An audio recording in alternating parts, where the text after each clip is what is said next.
Salut l'équipe, j'espère que ça va. Alors aujourd'hui une nouvelle vidéo. Bon, ça fait un peu longtemps, je vous l'avoue. Mais voilà, on reste focus. On essaye d'évoluer chaque jour. C'est important. Aujourd'hui on va parler du sujet, donc comment manipuler son cerveau.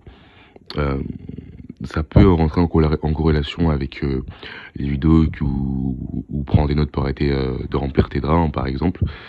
Parce que la prise de notes, ça peut t'aider sur plusieurs aspects. Pas que sur arrêter de se LeBron James, hein. Il n'y a pas que ça. Il y a aussi arrêter de manger n'importe quoi, arrêter les mauvaises habitudes, arrêter de procrastiner. Mais ça, c'est sur le long terme, tu vois. C'est sur le long terme. Donc forcément, ce que je vais te dire là, ça va pas se faire du jour au lendemain. C'est comme la précédente vidéo que j'ai faite sur les prises des notes. Ça ne se fait pas du jour au lendemain. C'est des tips qui peuvent t'aider à évoluer, mais pour les mettre en pratique, ça prend des semaines, voire des mois, tu vois. Donc forcément, ça se fait pas du jour au lendemain, mais ça peut t'aider sur le long terme. Donc pourquoi tu peux manipuler ton cerveau? En prenant des notes, parce que en fait, les notes elles vont faire pencher la balance pour te pousser à faire quelque chose que tu veux pas faire, par exemple, pour te pousser à être en abstinence, par exemple, pour te pousser à pas tomber dans les choses que tu veux pas faire. Par exemple, je vais prendre un exemple, tu manges souvent dehors et à fond, par exemple, tu vas manger au McDo, par exemple. Le McDo, c'est bon dans la bouche, etc. Et une fois que tu as fini de manger, bah, tu te sens pas bien. Mais si tu prends des notes sur ce que le McDo te procure après que tu as mangé, la prochaine fois que tu seras tenté pour aller manger au McDo, bah, inconsciemment, tu vas peut-être te lire tes notes et tu vas te dire, putain, la dernière fois que j'ai mangé au McDo, ça m'a donné mal au ventre. Là, je m'en souviens parce que j'ai lu ça. Donc, du coup, j'ai pas envie de retourner là-bas. Par exemple, si par exemple tu es en régime ou ce genre de choses, ça peut t'aider. Ça peut t'aider parce que tout simplement, tu vas te dire que oui, la dernière fois, j'ai mal mangé, j'ai eu mal au ventre à cause de ça. Je me suis pas senti bien à cause de ça. J'ai eu du mal à marcher à cause de ça. Je me suis senti gros à cause de ça. Bref, à cause de n'importe quel aliment. Donc, j'ai pas envie de reconsommer ça pour avoir les mêmes sensations qu'avant. C'est ça, c'est à ça que servent les notes, justement. Parce que les notes, elles vont te permettre de te souvenir de les mauvaises sensations de la nourriture que tu as mangée. Donc ça peut être pareil pour la malbouffe. Donc les sites orange par exemple, vous voyez ce que je veux dire.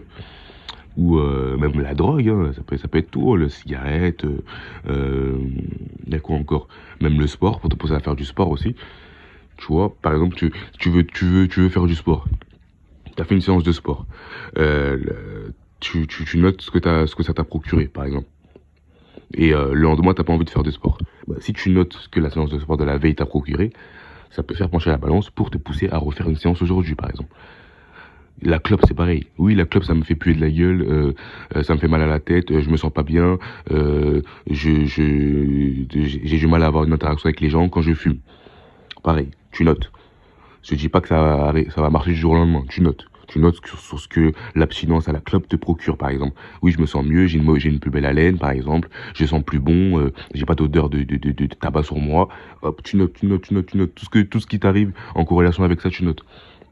Et au fur et à mesure, bah, ça va te pencher, ça va faire pencher la balance pour te pousser à arrêter. Donc c'est comme les vidéos que j'ai faites, prendre des notes pour arrêter la masturbation, c'est pareil. C'est pareil. Il n'y a pas d'excuse. C'est la suite en fait de cette vidéo-là, parce que bien évidemment, on va pas s'arrêter sur une seule branche. Hein, c'est pas le but de cette chaîne. Donc moi, je veux que tu puisses manipuler ton cerveau dans la globalité, pour te pousser à faire des choses que tu ne veux pas faire. Donc on n'apprend pas ici à manipuler des gens. Moi, je te dis qu'il faut que tu te manipules toi-même, parce que ton cerveau, vous savez très bien qu'il est complètement en contradiction par rapport à ton cœur. Donc, si tu arrives à manipuler ton cerveau, tu vas pouvoir faire des choses qu'il veut pas faire, par exemple, parce que le cerveau, c'est un organe assez flemmard, on va pas se mentir, donc ça te pousse à te procrastiner. Mais si tu arrives à contourner ça à ton avantage, donc avec la prise de notes, franchement, comment tu peux pas être gagnant? Donc moi, c'est la petite vidéo que je voulais faire aujourd'hui. Voilà, n'hésitez pas à rejoindre le Discord, je vais tout mettre dans la description. On commence à être beaucoup, on est une soixantaine, hein. Et voilà, on va continuer à évoluer ensemble, c'est important. Et franchement, comment manipuler son cerveau avec la prise de notes, ça peut être un très bon début. de vidéos de ce style-là. On va continuer bien évidemment. Ça peut être un très bon début. Encore une fois, je le dis que ça se fait pas sur le court terme, c'est du long terme. Ça prend du temps. T'as beaucoup d'échecs à gravir avant Bon, excusez-moi, il commence à pleuvoir. Et bon, t'as beaucoup d'échecs de montagnes, on va dire, de collines à passer avant d'atteindre la montagne.